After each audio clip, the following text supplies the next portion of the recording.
Tim Hague Reads Books, presented by Tim Hague. Iain M. Banks thinks of the culture as his virtual train set, which he periodically takes out to play with for another 500 pages. The Hydrogen Sonata is the 13th book in this superb series of science fiction novels. Tim Hague appears to many of us to be a modestly unprepossessing human being, but he is actually the human avatar of a culture ship named the Kindle with a Vast but Inflexible Memory. He fired up his neural lace and downloaded his mind state one more time to discuss the Hydrogen Sonata with Iain and find out why in the future sublime is a verb. The latest Iain M. Banks book is The Hydrogen Sonata, and the M gives it away. It's one of the science fiction ones, one of the culture books. And the culture, it must be in competition with the TARDIS for being like the iconic emblem of contemporary science fiction. Really? Blimey. Don't you think? It's a bit of a responsibility. Well, I mean, they're profoundly different types of... I mean, in the end, Doctor Who is, it's really aimed at children, much as a lot of us adults might like watching it. I hadn't really thought of it that way. Yeah, that's a bit frightening. Responsibility, yeah. Well, it seemed to me that way, and then it occurred to me, I'm actually not qualified to judge, because, of course, I don't read that much science fiction. Your sort of big advantage is that you're hugely a crossover writer. You write mainstream as well as science fiction, and your readers do follow you into your various genres. Some do, yeah. I mean, I still meet a lot of people who don't read any science fiction at all, including mine. There's a small number who only read my SF, and there's a small but gratifying number who, kind of got turned on to SF through my stuff. But and there's a very occasional person you meet who will only read my SF and won't read the mainstream. They are very small numbers, mind you. What about? Do you follow the competition? Who do you read? I try to keep abreast of both mainstream and science fiction as much as I possibly can. So I'm usually years behind, mind you. I'm not that fast a reader. I think I write faster than I read sometimes. So I just try to keep up with everyone that's writing at the moment. To keep up with the contemporaries in both fields, but it's a struggle. God, so yeah, just whoever I get my hands on. I suppose my sort of favourite, I guess probably the person who's impressed me most in the mainstream in the last few years. Well, specifically for Cloud Atlas, David Mitchell. I think that's the thing I've enjoyed by far of his the most, and I love Alan Warner's stuff. He's a great writer, and in science fiction, I suppose Dan Simmons. I think he's gone slightly off the boil. I haven't been quite so entranced by some of his later stuff, but just a general spread of as many as I can get my hands on, basically. The Hydrogen Sonata is a book that involves a civilization which is subliming. Well, I'm thrilled with that because other cultures have done this in previous culture novels, and I've always been very intrigued by it, but it's never been sent to stage before. So tell me, what is subliming? It's kind of copping off to not a non-mystical other world, a strange elevated realm. The idea is it's a bit like going into a virtual realm, except it's not virtual in the sense that there is no off switch. It's not running on some substrate or computers or whatever, and it has, in a sense, always existed. It's based in the enfolded extra dimensions that are inherent in string theory, and that is where the sublime realm is, and it is a way of cashing in your chips. And it has been referred to as going into a sort of metaphysical retirement home in a way, but most people who choose to do it regard it as something rather more akin to promotion and, in a sense, a sort of a materialist version of heaven, I suppose. Well, but why would a civilization do it? Oh, because it basically implies complete continuity forever. No one's ever gone extinct, as far as anyone can tell. No one has ever gone in there, has ever not stayed in, as it were. And of course, they can come out as well. There is a conduit of sorts. Yeah, very, very few ever do, and they come back, kind of incapable of explaining just how totally marvelous and wonderful it is. It can happen. Yeah, and there's a great degree of confidence that it isn't some sort of trick or that everyone goes in and no one's ever come back and say no, don't go, it's horrible. That doesn't happen. So we are taking it at face value that it's all joy splendid. One of your characters says it's one of the characters says it's the most tangible, entirely believable, mathematically verifiable nirvana, just a few right-angle turns away from dear old boring reality, which is There you go. Yeah. a lovely phrase. I mean, the nirvana I thought was a giveaway word there, because you do, if you sublime, you become, as it were, one with the next universe or the alternative universe. Kind of, yeah. It's still, well, it depends how you define universe, you know. The proper dictionary definition, because it's part of our reality, that it must be, it's still our universe in that sense. But I mean, in the implication of the wacky physics that running behind the scenes of the culture, and the whole thing about the energy grids that exist between concentric universes, and there's lots of other universes, but this is still part of ours. It's just, as I say, it's enfolded within the extra dimensions that superstring theory requires. But an individual going in would tend to lose their individuality. Yeah, I thought you need to be a whole civilization. Yeah, there had to be some sort of rules and sort of regulations about it. And the ones that suited me for plot purposes were that individuals, certainly individuals like us, it doesn't work. You kind of evaporate. Minds, capital M, which is the artificial intelligence. AIs. Very high level AIs. They can exist by themselves. They work. They can. There's a degree of continuity, if you like. They have an immortal soul, whereas we don't have. And certainly entire civilizations can go in, and there is a safety in numbers in that sense. You don't evaporate. You're still there, and to some degree an individual as well but contextualized within your civilization, which has a kind of translated form within subliming. And minds, of course, effectively run the culture. I mean, do they need people or humanoids? Totally. The same way we need pets, basically. Do we need cats? Do we need dogs? Do we need goldfish? Oh yeah, I think to be in the culture is to acknowledge, that one's position is really somewhere. If you imagine a triangle of meaning with parasites, pets, and passengers. That in the middle of that is where you exist as a human being within a culture starship in particular. But the humans are happy with that because the humans get to do what they do best, which is have fun, and they're freed from all the other responsibilities that have been taken over by the minds, who are quite happy to let this happen. And the humans basically give the minds a reason to live, something to do, because they are so fabulously perfectly themselves. They have so little. They don't really have any real needs at all. But they do kind of need to feel useful and need to feel they're doing good. And to an extent, that's what the culture itself is about. In this fabulous post-scarcity society, people need to feel they're not just being self-indulgent and just having the time of their lives. I mean, they are, but they need to feel there is some sort of greater cause going on. And so the interfering in other people's histories, other societies, is part of what lets them enjoy themselves with a clear conscience. It's the same problem with the minds, but raised to an extra level because they don't really have any of our weaknesses in a sense. But they do want to feel that their lives are worthwhile, and looking after us, looking after the humans in the culture, making sure that we don't cause ourselves too much harm is basically where they get their kicks. They feel, yes, we've done the right thing. Well, I think you've raised our status a little bit above dogs then. Slightly, yeah. Let's not do no dogs. Oh, fine animals, yeah. If thank goodness we have them. Otherwise our lives would be meaningless. Well, exactly. So we've got this civilization which is called, is it the Gazilt? Gazilt, yeah, that's how I pronounce it to myself, yeah. That's always the problem, though, I know, with your books. yeah. Do you spend a lot of time worrying about pronunciation? Not worrying, no.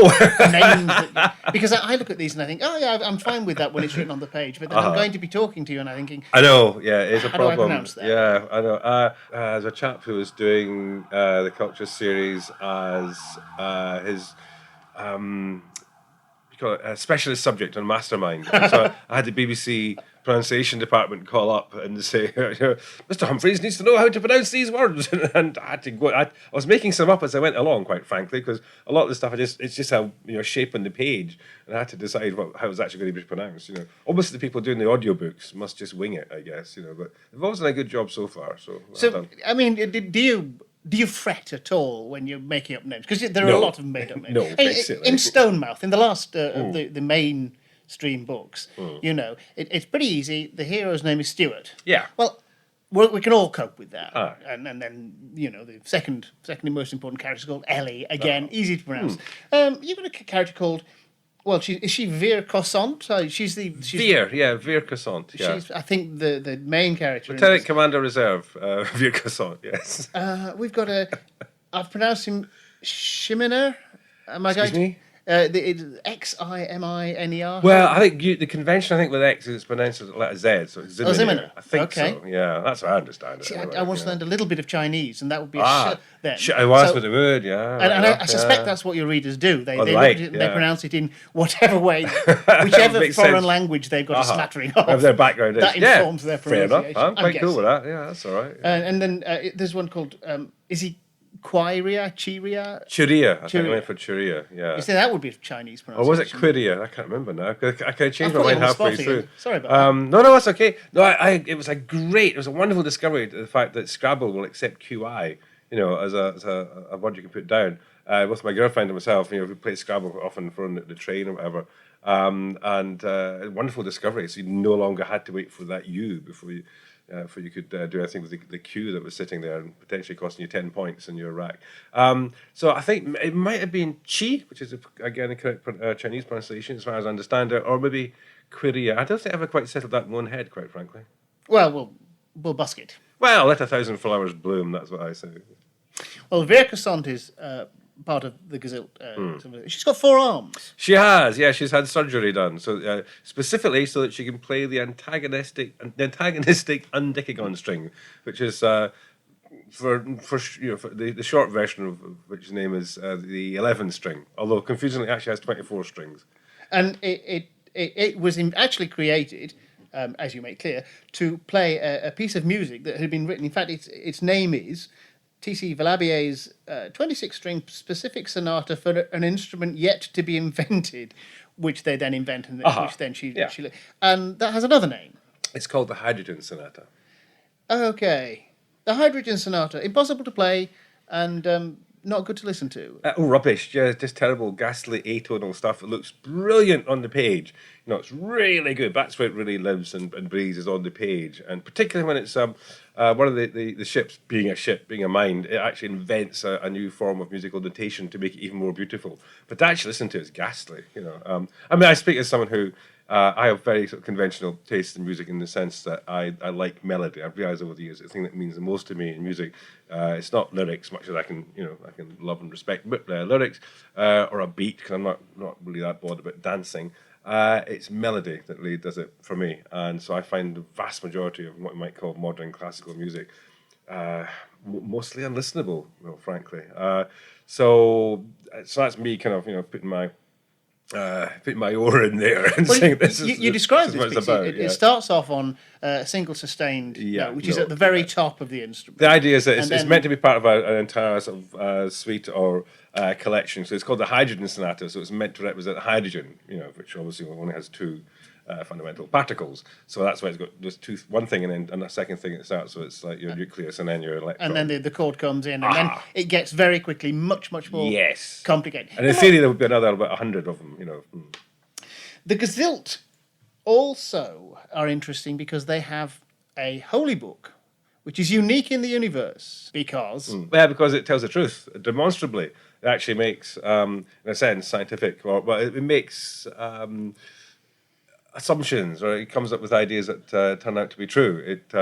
It seems to, for example, presuppose the idea of four dimensionality and hyperspace and stuff like that, and it would appear that it really does come from beyond the normal kind. It hasn't just been made up by one of the locals. although in the same way as the Book of Mormon, it actually appears physically to the prophet who then becomes its first proponent, and it appears on I think it was slabs of slate or something. It's not a golden breastplate. Delivered by meteorite, but it's in slate or whatever. I think, yeah.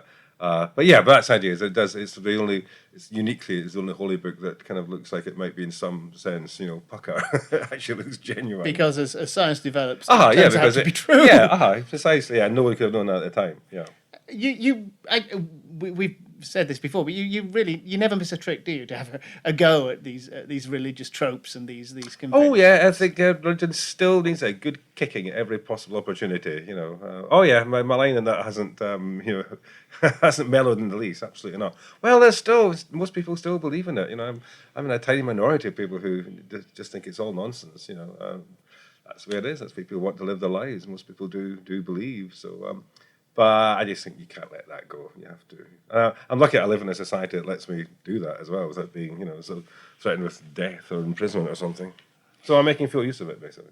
Let's talk about sex a little bit. Okay. I want to suggest there's a divide in your writing. In the culture books, in the science fiction, sex is essentially recreational, and there's a certain amount of recreational sex in this one as well. I mean, it's always plot driven. It's always for the best, completely justified. Best possible taste, Best darling. possible taste. Yes. In your mainstream books, sex is problematic. It's quite often the motor. Or one of the events that has driven the Absolutely. crisis. Well, Stonemouth. It certainly is in example. Stonemouth. Absolutely.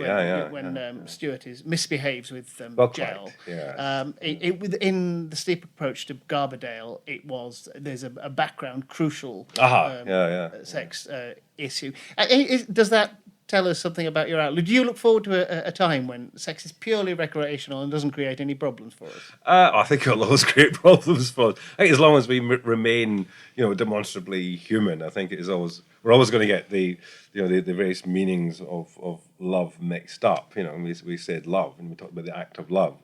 I think that as long as we are who we are, remotely like as we are at the moment, it will always cause us problems. But yeah, I think that you can probably look forward to in the future it being less problematic. But it still drives so much of what we do now, and that's basically just facing reality, I reckon. But I think in the future maybe we'll have got rid of some of our hang-ups, and it won't matter quite so much. We'll have more control over stuff. And I think once you can, as you can in the culture, once you can change sex, you can over a course of a year or whatever, you can become the other gender, that will make a big difference as well. I think most people have had experience of being the other lot, as it were.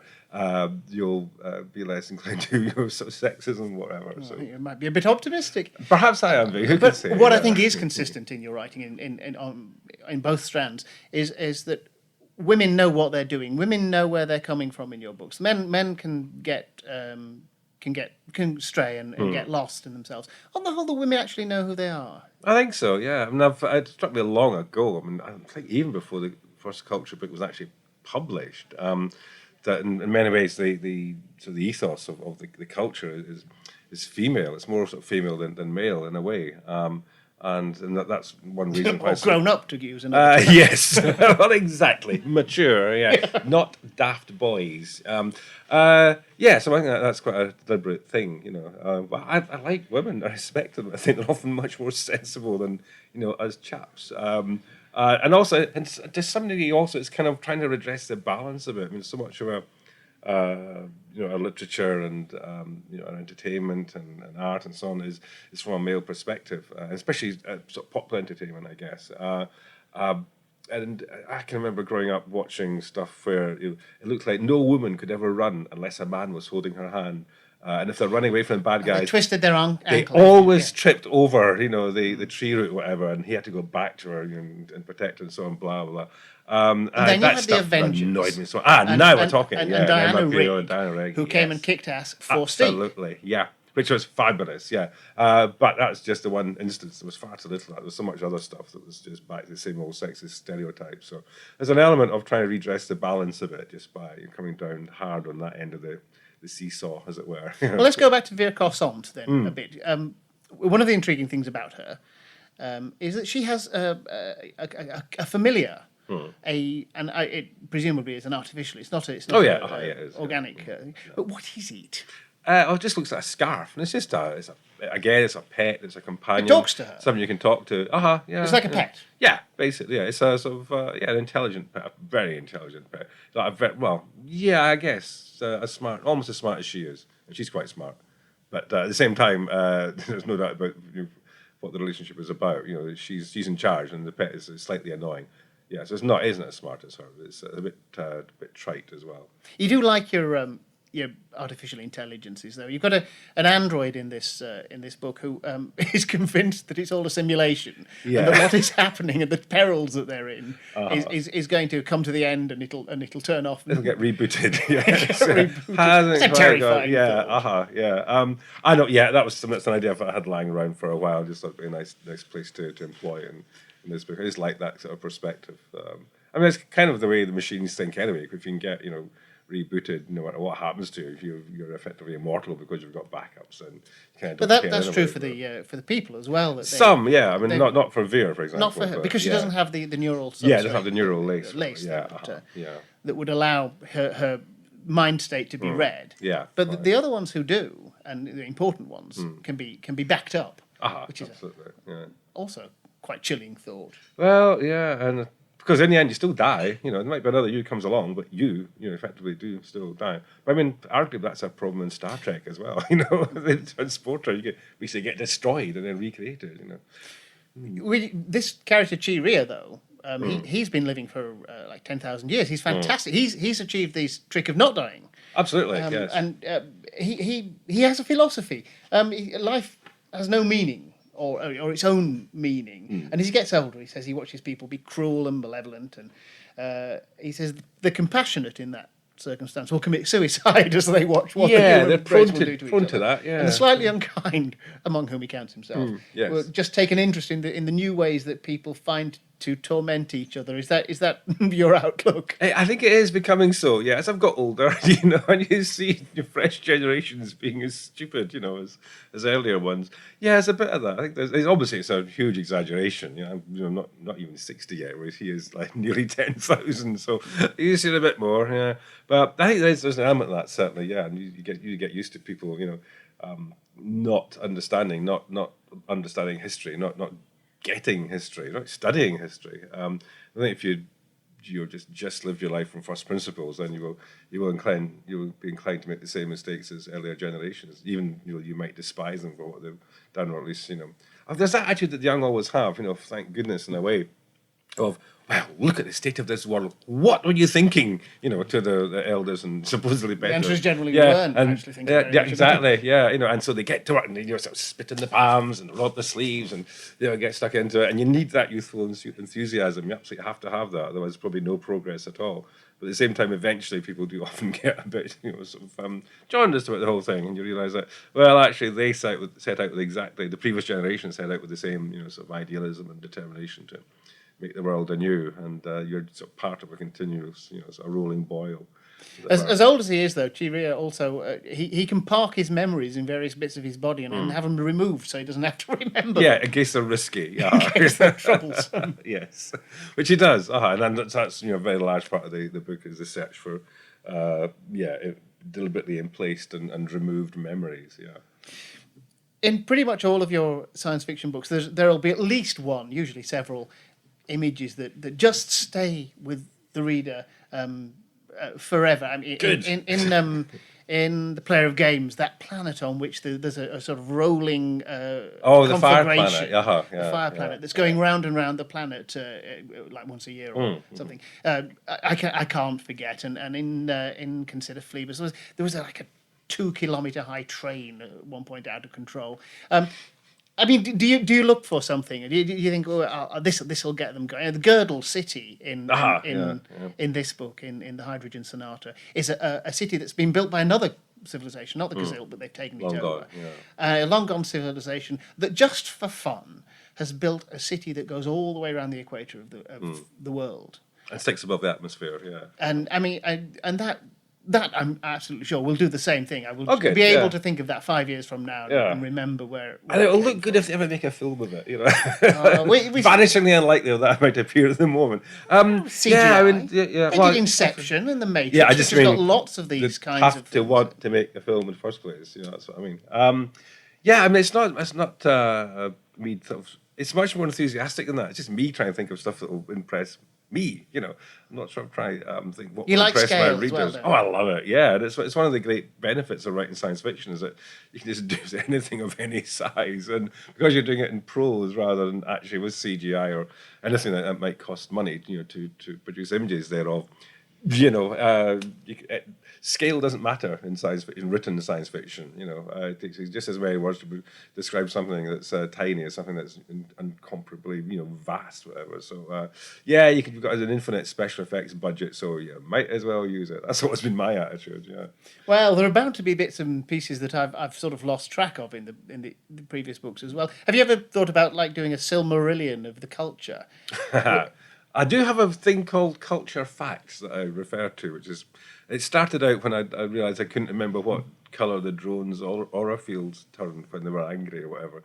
And that was the basis. So I've now got this document on the computer that I refer to, so I don't make any It's quite a big continuity. document, isn't it? It's getting quite big, yeah. Yeah. I've still got to go through all the books properly and note down every single, sort of newly minted word or whatever. So it's not quite as comprehensive as it might be. I probably missed one or two things, but and I did actually find a continuity error. I think it was an accession where it appeared to sort of be both before and after an earlier novel, or an earlier published novel. So I had to sort of do a little bit of judicious editing. It's only like a couple of words, but it does now fit it. Later editions of Accession now fit into the time scale properly. And apparently there's already people saying, well, you've got this wrong. In Hydrogen Sonata, the quietist section doesn't exist. Well, the reason for this is quietist being the bit that deals with, I think, the dead. I think. Anyway, the reason it doesn't exist is because the book's set about 600 years earlier than Surface Detail. And the way to tell is simply to look for a mention of the Adairan War. And in Surface Detail, you're told it's 1,500 years earlier, and in this one, it's only like 800 years earlier, or whatever. So that tells you this actually takes place before the last one, as it were.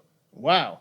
Well, if you're not doing it, somebody else is doing a Silmarillion. Probably, yeah. Somebody somewhere is keeping track. As long as they get it right, you really yeah. need to.